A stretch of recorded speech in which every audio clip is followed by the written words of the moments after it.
All right, you've been out looking at houses, you finally find the one, you want to write an offer on a property, but you're noticing that the neighborhood is seeing some price reductions. Sellers are willing to negotiate a little bit. You want to negotiate this deal, get a good deal for yourself. First things first, be very careful about making lowball offers. It can be tempting to try to undercut the seller in an extreme way. But what I often find when my buyers try to do that, the sellers get emotional and sometimes they don't even respond with a counteroffer, so you don't get any idea of what they're thinking in terms of where they're willing to meet you. Doing a market analysis, figuring out what the property is actually worth right now using market data, what's recently sold, yada yada, and then writing an offer 5 to 10% under asking. 10% is really getting into lowball territory. It depends on the neighborhood and the purchase price, but you get the idea.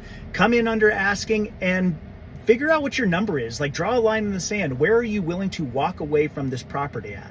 And the other thing to really consider right now, while reducing the purchase price on a $700,000 home by $10,000 might feel really good, you may be better off taking that $10,000 and asking the seller to pay for some of your closing costs or to reduce your interest rate a bit, given the high interest rate environment right now. So to recap, figure out what your number is, do a market analysis to make sure you're not overpaying for the home, be willing to walk away at your number, and get with your lender and your realtor to understand how many concessions, how much you can ask for when requesting that the seller pay for a buy down or closing costs. Once you wrap your head around all of those numbers, you'll be pretty happy with the deal you walk away with in 2025.